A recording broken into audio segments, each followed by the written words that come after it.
ቆንጆ ሴት ልጅ ብለህ ደስ ይላል። በቃ ሽማኝ ነው ተጣጣሉት ነው ይሰጣል እንዴ መንታ መንታ ተቆጥ ኖ እኔማ በጣም ደስ ይለኛል። ያው አንቺ እኮ እንዳትቆጪ በጣም ደስ ይለኛል ማለት ነው እንዴ። ከዚህ በኋላ እኮ ካለና ተቆማኝ ነው ሲል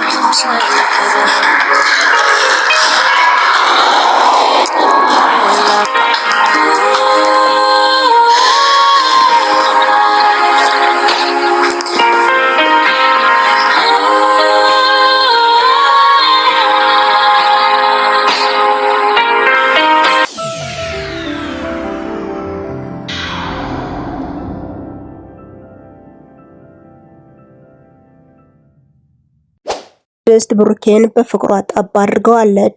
ፎቶግራፍ እንደገና ተነስቶ ሶሻል ሚዲያ ላይ እንዲለቀቅ ፈልጋለሁ በማለቷ ያደረገላትን ቀለበት ድጋሚ እንዲያደርግላት አዘዘችው። ካሊት ገንዘብ በመውደዷ ከብሩኬ ጋር ከተለያየች በኋላ የተለያዩ ችግሮች ደርሰውባታል። አንም አማልዬ ከሱ ልጅ ወልጄ ገንዘቡን እካፈላለሁ ብላ ብታስብም ነገሮቹ ግን ቀላል ሊሆንላት አልቻሉም። አሁን ሴተኛ ዳሪ ሳትሆን አልቀረችም። ሰላም ጤና ይስጥልኝ ውድና ክቡር የሆናችሁ የቻናሌ ቤተሰቦች እንደምን አላችሁልኝ? በያላችሁበት ሰዓት አቆጣጠር ሰላማችሁ ብዝት ይበል እያልኩኝ ለኔ ቻናል አዲስ ከሆናችሁ ቪዲዮ ላይክ፣ ቻናሌን ደግሞ ሰብስክራይብ በማድረግ አበረታቱ። ያብራችሁን ቆዩ። ብሩኬ ልደት ነበርና በድንገት ለምን ቅድስትን ሰርፕራይዝ አናደርጋትም ብለው በማሰብ የተለያዩ ነገሮችን አድርገዋል። ቤቱ እንድታሰማምረው ካደረጉ በኋላ ፕሮግራሙ ያማረና የደመቀም ሆኖ ቀጥሏል።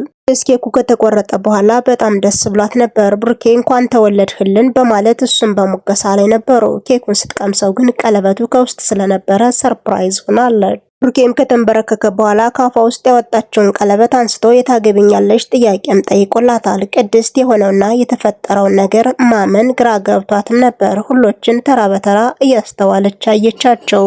ሁሉም ሰዎች ፊት ላይ ደስታ ይነበብ ነበር። በዚህ መሃል ታዲያ ቀለበቱን እንዲያጠልቅላት እጇን ትሰጠዋለች። ቀለበትን አድርጎላት ብዙ ነገር ታወሩ በኋላ ድጋሜ ለምን ቀለበቱን አታደርግላትም? ለማስታወሻ የሚሆን ቪዲዮና ፎቶግራፍ ማንሳት አለብን በማለት ዳጣ ሐሳቡን ታመጣለች። አይናፋርና ተሽኮርማሚ የነበረችዋ ቅድስት በቃ ቀለበቱን አውልቅና እንደገና ጥልቅልይ ፎቶግራፍ ይነሳ ዳጣ እውነቷን ነው በማለት በሐሳቧ ትስማማለች። እናም ሶሻል ሚዲያ ላይ ይህ ፎቶግራፍ እንዲለቀቅ ፈልጋለሁ። መድብልም ሐሳቧን ሊቃወሙ አልፈለጉም። አሁን ላይ መሐሌት እንድታየው ስለፈለግሽ ነው በማለት ብቻ ነገሩ ስለገባቸው ድፍንፍን አድርገው ደስታቸውን እጥፍ ድርፍ እያደረጉ ነው። እና ሞገሴን ለማጥመድ መንገድ ያገኝም ይመስላል። ባለፈው ጠበቃውን እንዲገለው ካደረገ በኋላ ቪዲዮ ስለቀረጻቸው ለፖሊሶች ሰጥቶ እንዲፈለጉ እያደረገ ነው።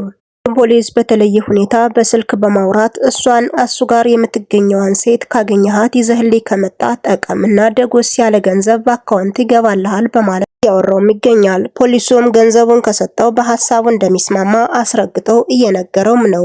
ዝናም የልቡ የደረሰ ይመስላል። በጣም ደስ ብሎታል።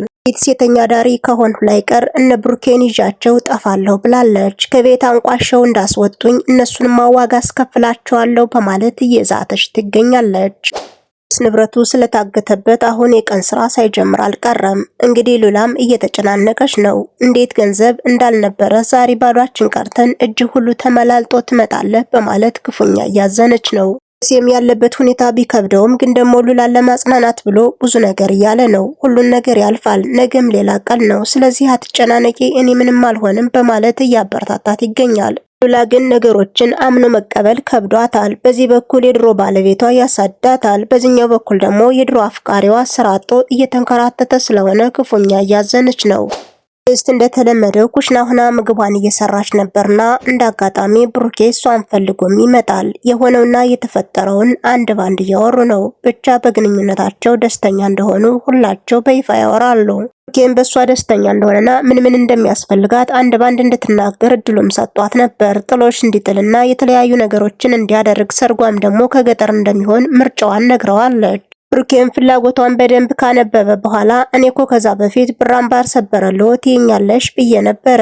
አንተ ጎበዝና ጀግና ከሆን ብራምባሩ አለለ በማለት ተስፋም ሰጠዋለች። እሱም ደስተኛ ሆኗል።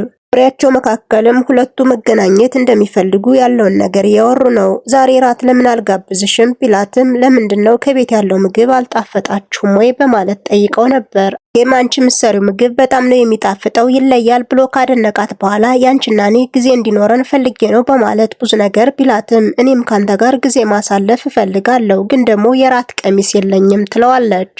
ምሳሌ ከትምህርት ቤት ሳትመለስ ነይ እንሂድና ሾፒንግ አድርገን እንምጣ፣ የራት ቀሚስም እገዛልሻለሁ፣ የምትፈልጊውም ነገር ካለ በዛው ልግዛልሽ በማለት ወደ ከተማ ይዟት ጎራም ብሎ ነበር።